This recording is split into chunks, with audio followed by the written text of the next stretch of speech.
आज का जो लाइव है उसका विषय है कि भारत में जो एक वर्ग के खिलाफ जबरन साजिशन एक माहौल बनाया जा रहा है। उनका शोषण जबरन किया जा रहा है और कई जगह पे तो देखा गया कि उनको भड़काने का प्रयास किया जा रहा है। ये कोई ऐसी घटना नहीं जो स्वतः घट गई। मेरा ऐसा मानना है कि ये आरएसएस और बीजेपी के लोगों की सोची समझी चाल, जिसके जरिए वो देश में सांप्रदायिकता और हिंसा और दंगे को बढ़ावा देना चाहते हैं। इस देश में गृह युद्ध कराना चाहते हैं और उस देश के माहौल को खराब करना चाहते हैं। और हमेशा से आरएसएस के लोगों की ये सोच रही है कि इस देश में किसी भी तरह से भाईचारा ना बने। साथियों, मैं इंतजार कर रहा था कि भाई पूरे देश में हमारे मुस्लिम भाइयों ने जिन लोगों को नेता स्वीकार किया, बिना मांगे जिन लोगों को वोट दी, चाहे वो दिल्ली हो, चाहे वो बिहार हो, चाहे वो उत्तर प्रदेश हो, चाहे वो उत्तराखंड हो, अभी 5 राज्यों के चुनाव भी खत्म हुए, चाहे वो पंजाब हो, जिनको जिस भी पार्टी को, संगठन को उन्होंने वोट दी, क्या वो लोग बोलेंगे? क्या वो लोग आज अन्याय को देख के, जुर्म जाति को देख के उनके साथ खड़े होने का काम करेंगे? लेकिन क्योंकि मेरा आपका वोट का रिश्ता नहीं है, जब हम बहुजन की बात करते हैं तो इस देश के SC, ST, OBC और माइनॉरिटी की बात करते हैं। और इस देश की माइनॉरिटी का बड़ा परिवार, जिसको मुस्लिम कहते हैं, वो आज शोषण का शिकार। और नेताओं को लगता है, मुझे कहने में कोई बुराई, नेताओं को लगता है जैसे आज वही हालात है जो CAA, NPR, NRC के समय थे। कौन खड़ा होगा पहले? कौन खड़ा होगा जिसके ऊपर आरोप लगाए जाएंगे? कोई खड़ा हो जाएगा, उसके पीछे हम भी चुपचाप बोल जाएंगे। लेकिन मेरी आदत ही नहीं है, मैं वोटों का नफा नुकसान नहीं देखता हूँ। लेकिन अगर कहीं अन्याय हो रहा है और आपका समर्थन करते हैं या उसके खिलाफ चुप हो जाते हैं तो आप अन्याय को बढ़ावा देते हैं। ये हम होने नहीं देंगे। अगर इस देश के आरएसएस और भारतीय जनता पार्टी को ये लगता है कि वो अन्याय करेंगे और हम चुपचाप बैठकर देखेंगे, तो ऐसा नहीं चलेगा। जो मैंने पिछले कुछ दिनों में देखा, चाहे वो करौली राजस्थान में हुआ, और मैं ये भी बता दूं कि आरएसएस के लोग हर पार्टी में, इसलिए वो उनके एजेंडे को लागू करवाने के लिए दूसरे दलों के जरिए भी काम कराते हैं। तो चाहे वो उसकी शुरुआत भले ही करौली राजस्थान से हुई, उसके बाद वो चाहे बिहार या यूपी या मध्य प्रदेश, जहां जहां उसकी आग गई हो, ये एक सोची समझी साजिश है। क्योंकि देश में महंगाई बढ़ रही है, बेरोजगारी बढ़ रही है, भ्रष्टाचार बढ़ रहा है, ईवीएम के खिलाफ माहौल बना हुआ है, तमाम लोगों में गुस्सा है, नौजवान सवाल कर रहा है, सरकारी कंपनियां बेची जा रही हैं, जनता जागरूक हो रही है। बीजेपी आरएसएस के लोग साजिशन हम लोगों को दंगों में और धर्म संप्रदाय की लड़ाई में झोंक देना चाहते हैं। आप ये भी नोटिस कीजिएगा, क्या बीजेपी के किसी बड़े नेता का बेटा भी यात्राओं में शामिल हो रहा है, या बस वही दलित, पिछड़े और स्वर्ण जाति के भी वो लोग जो लोग मेहनत मजदूरी करते हैं, उन्हीं को इस आंधी में झोंका जा रहा है। ये जो किया जा रहा है, ये सब एक सोची समझी साजिश है। और नेताओं को लगता है कि अगर वो इस वर्ग की बात उठाएंगे तो उनका दूसरा वोट सरक जाएगा। और मैं समझता हूँ वोट सरके या वोट रहे, लेकिन अगर अन्याय को आप देख रहे हैं और चुप हैं तो आप मानवता के विरोधी हैं। और हम मानवता के विरोधी नहीं, हमारे गुरुओं, संतों, महापुरुषों ने हमें मानवतावादी बनाया है। मैं ये भी नहीं कह रहा हूं कि अगर कोई दूसरा वर्ग भी अगर अन्याय कर रहा है, गलत कर रहा है, संविधान का हनन कर रहा है, तो उसके खिलाफ भी कार्रवाई हो, कोई हो, चाहे किसी जाति, मजहब, धर्म का व्यक्ति हो। लेकिन अगर साजिशन किसी एक समाज को प्रताड़ित करने का काम किया जाएगा, उसके खिलाफ माहौल बनाने का काम किया जाएगा, उसके खिलाफ तमाम तरह के षड्यंत्र होंगे, तो अगर सरकार को लगता है कि सब चुप रहेंगे तो सब चुप रहे। चंद्रशेखर आजाद चुप नहीं रहेगा। मैं फिर आज वादा करता हूं, जैसे CAA, NPR, NRC में चाहे मुझे जेल भी जाना पड़ा था, चाहे लाठियां भी खानी पड़ी थी, अगर मुझे दोबारा से इस माहौल को सुधारने के लिए और भाईचारा बनाने के लिए दोबारा से भी इस लड़ाई में जेल जाना पड़ा तो मैं जेल जाऊंगा।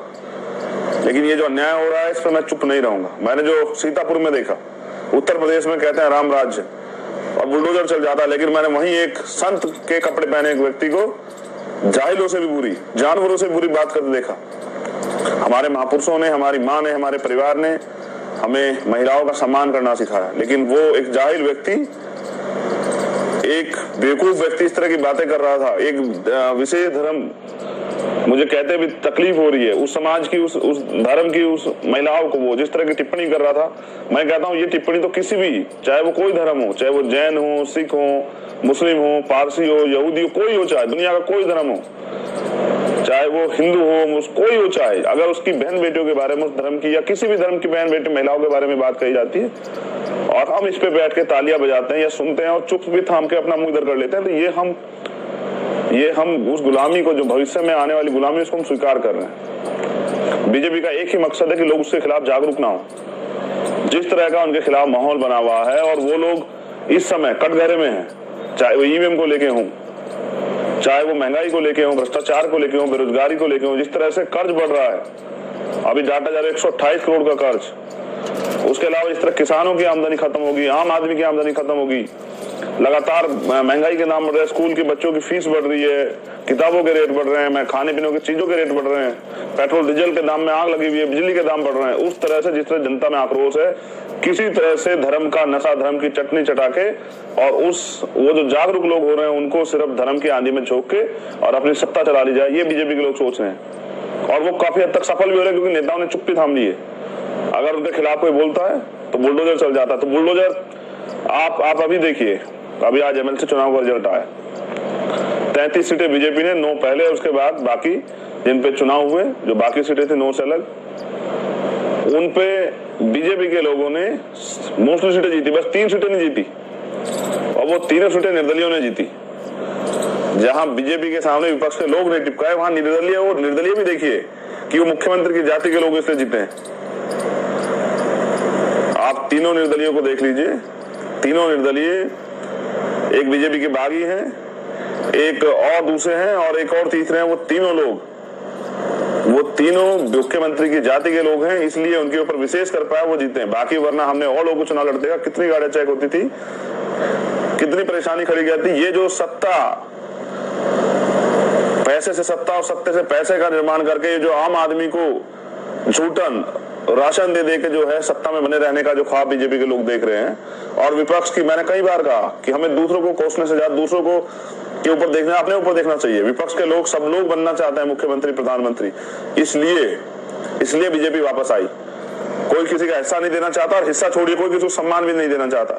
इसका खामियाजा उत्तर प्रदेश को भुगतना पड़ा और मैंने तो प्रयास किए थे बहुत सारे, लेकिन मैं आज इस लाइव के माध्यम से, क्योंकि मेन स्ट्रीम मीडिया तो हमारा नहीं है, हमारा मीडिया तो यही, बाद में हमारे बहुजन यूट्यूबर जो हैं, बहुजन साथी जो हैं, वो अपने चैनल्स के माध्यम से इसको चलाएंगे। मैं धन्यवाद देता हूं सभी बहुजन यूट्यूबर्स का कि वो कम से कम हमारी आवाज को दिखाते तो रहते हैं। बाकी कोसने के लिए तो लोग हमें ये आसानी से कह देते हैं कि भाई उनको तो मेन स्ट्रीम मीडिया बहुत दिखाता है। मेन स्ट्रीम मीडिया हमें तब दिखाता है जब उसको हमारी जरूरत होती है, जो चीज उसको दिखानी होती है। लेकिन मैं बहुजन मीडिया का धन्यवाद करता हूँ सोशल मीडिया की, इसके जरिए पूरे देश में मैं स्पेशली बहुजन समाज के लोगों से कहना चाहता हूँ कि आजादी के इतने दिन बाद भी आपका वास्तविक मुद्दा दब जाए, जनगणना जिसकी आप मांग कर रहे थे, क्लोजियम सिस्टम जिसके खिलाफ आप लड़ना चाहते हैं, जिसके जहां आप दरवाजे अपने खोलना चाहते हैं कि हम भी वहां चले जाएं, ईवीएम जिसको आप हटाना चाहते हैं, ये जो तमाम जो महंगाई, बेरोजगारी, बड़े मुद्दे, इन पे पर्दा गिर जाए, इसलिए बीजेपी ने ये खेल रचा है और बीजेपी इसमें सफल हो रही है, क्योंकि हम